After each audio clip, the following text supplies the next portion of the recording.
Boker Tov Umvorach, je voudrais parler d'une halakha qui tout simplement nécessite un renforcement, parce que parfois on s'oublie.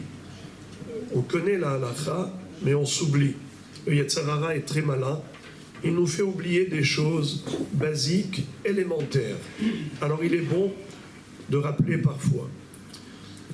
Et je me parle à moi en premier.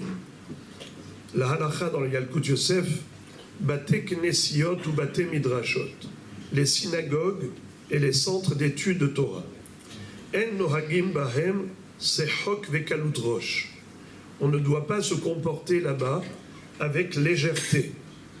Ve'otam anohagim sham sechok vekalut rosh, ceux qui se comportent avec légèreté et en s'amusant, rigolant, Alehem ne'emar mi bikesh zot mi etrem remos hatzerai. Akadosh Baruch Hu leur dit, pourquoi vous êtes venus dans ma maison? Vous aurez pu rester à la maison chez vous. Asur ledaber sicha betela bebet hakneset. Il est interdit d'avoir des paroles, de parler des paroles futiles à la synagogue. Chova kedosha, et c'est un devoir sacré, les ishamer beyeter se'et ou beyeter oz beisurze, de faire très très attention à ce issour, à cette interdiction. Chez baravonotenu arabbim naasa ke'eter etzel arbe bene adam. Malheureusement, aujourd'hui, c'est devenu une chose qui paraît totalement permise aux yeux des gens. À force de bavarder dans la synagogue, au fil du temps, ils n'ont même plus de problème de conscience, aucun regret, aucun remords. Ça paraît totalement naturel. Et pourquoi s'abstenir? C'est très agréable de se retrouver en société, de pouvoir discuter. Si on va pas bavarder à la synagogue, c'est quand qu'on va se retrouver? Chova kedosha al shomre mishmeret hakodesh leochiach ou leazhir ben noam alkar. Il est donc du devoir de certaines personnes de prendre à cœur cette responsabilité que quand ils voient des gens qui discutent, qui bavardent et qui se sont oubliés, alors de leur dire avec gentillesse, douceur, doigté, délicatesse, ne pas les frustrer, mais leur rappeler qu'on est en pleine tefila, qu'on est même à la synagogue, parce que le Zohar HaKadosh dit que même si on n'est pas en train de prier à la synagogue, le Zohar HaKadosh il flig me'od be'onesh medaber devarim betelim bebet hakeneset ad she'amru sham she'en lo chelek be'elohei Israël.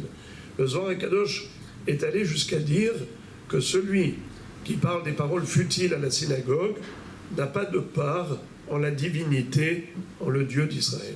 C'est donc terrible. Vous savez qu'est-ce qui m'a beaucoup marqué, et jusqu'à présent, ça me travaille. Ce qui s'est passé à Doha, au Qatar.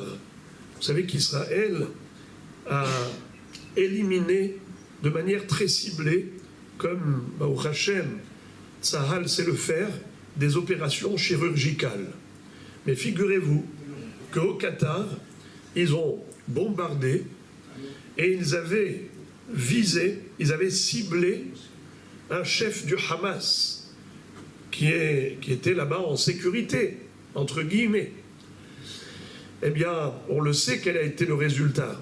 Au début, tout le monde a crié victoire en disant voilà, on a donné un coup de massue, on a décapité le Hamas, mais finalement, il s'est avéré que c'était son fils, mais pas le père.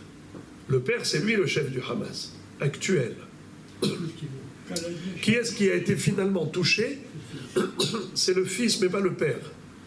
Et il y a eu une grande déception pour Israël. Pourquoi? Parce que celui qui, de loin, du Qatar, continue à propulser en avant ces terroristes, n'a pas été touché. Mais pourquoi? Parce qu'en fait, ce qui s'est passé, c'est qu'Israël a attaqué en fonction des téléphones. Le téléphone cellulaire, par la cellule, ils ont visé. Mais juste à ce moment-là, ils ont déposé leur téléphone dans la salle de réunion et ils sont partis prier. Et quand ils sont partis prier, ils ont laissé le téléphone dans le cabinet. Mais ils n'ont pas pris le téléphone avec eux dans leur lieu de prière. Et c'est comme ça qu'il a échappé à l'attaque d'Israël. Depuis, ça n'arrête pas de me travailler. Je dors avec et je me réveille avec. Je me dis, mais quel message Akadosh Baruch Hu nous a envoyé pour nous dire que le téléphone doit être hors connexion pendant qu'on prie. Parce qu'il y a tellement de choses qui passent par le téléphone. Aujourd'hui, ce n'est plus un téléphone. Aujourd'hui, on a tout dedans, on a toute notre vie.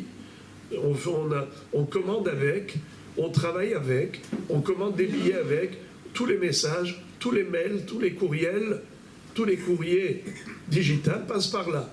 Donc en fait, notre communication avec le monde de l'extérieur passe par le téléphone. Si on ne déconnecte pas, eh bien, en effet, on est atteint par le monde extérieur, le monde étranger, pendant la prière. Et du coup, on est déconnecté de la prière. Alors, pour rester connecté à Dieu, il faut se déconnecter des autres, de l'environnement. Donc le mettre sur mode avion. Voyez-vous, on est obligé de respecter, lorsqu'on nous dit, quand on monte dans l'avion, mettez-le sur mode avion, mettez-le hors ligne, eh bien en effet, on respecte. Pourquoi on ne respecterait pas Akadosh Baruch Hu? Il nous a montré que même nos ennemis, on n'a pas réussi à les toucher parce qu'ils ont montré un respect de leur lieu de culte. Ils se taisent et eux, ils n'ont pas le mérite que nous avons d'être en connexion directe avec Akadosh Baruch Hu. Da, lifnei mi ata omed, lifnei melech malchei hamelachim Akadosh Baruch Hu. Quand tu viens prier, prends d'abord conscience devant qui tu te tiens, devant Akadosh Baruch Hu. Alors tu ne peux pas te comporter avec légèreté. C'est très important. Je ne vous le dis pas à vous, je le dis à moi d'abord. Mais c'est très très important que de temps à autre, on se rappelle des choses de base, élémentaires. Parce que le Yetzer Hara, c'est là où il nous touche. Il ne veut pas que notre tefila soit exaucée. Alors il transforme un endroit sacré en un lieu profane. Il veut profaner la tefila. Alors il faut faire très attention. Il y a des gens qui ont terminé la Hamida et ils se permettent de parler à ce moment-là. Il y en a même qui parlent à haute voix. Je n'arrive même plus à comprendre ça. Il y a des gens, on est en pleine tefila, eh bien ils commencent à discuter à haute voix, sans gêne. Comment est-ce possible?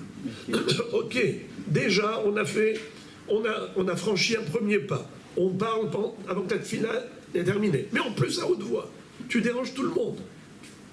Sur quoi tu t'appuies? Comment est-ce possible une chose pareille? C'est un manque de devoir civique.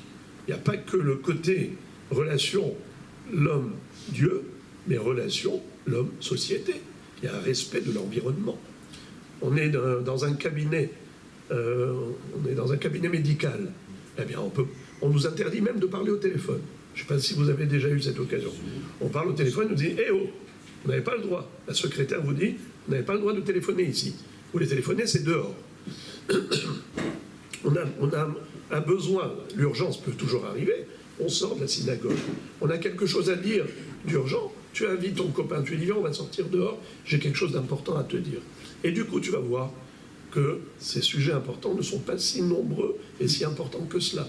Très souvent, je dis, maintenant, c'est bon, la tefila est terminée, allez-y, parlez. Il n'y a plus rien à dire. Où étaient les sujets sympathiques? Ça, c'est le Yetzer Hara qui a réussi à promouvoir autant de discussions futiles et inutiles, mais juste pour perturber la tefila, pour chasvé shalom, comme dit la Gemara, mais sheneharav bet hamikdash nifseka chomat barzel ben Israël et avihem sheba shamayim. Depuis la destruction du Bet Hamikdash, il y a eu comme un rideau de fer entre la terre et le ciel. On prie, on a l'impression qu'il y a un rideau de fer. Comme dit le pasuk dans Echa, Gam ki ezrak va ashavea satam tefilati. J'ai beau prier, j'ai beau crier, et il ne veut pas écouter mes tefilotes. Pourquoi? Il y a une chose que Akadosh Baruch Hu agrée même maintenant, c'est les larmes. Tu pleures pendant ta tefila, tu pries avec ferveur. Ou tu pries en public, alors là c'est différent.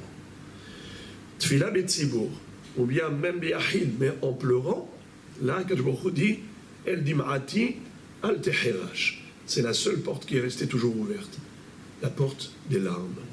Alors à Botaï, il faut qu'on soit mitrazek, et chacun rappelle à l'autre, parce que parfois on s'oublie, c'est pas chasvé shalom avec une mauvaise intention, on s'oublie, c'est la nature humaine. Mais il faut se renforcer, et on se renforce mutuellement.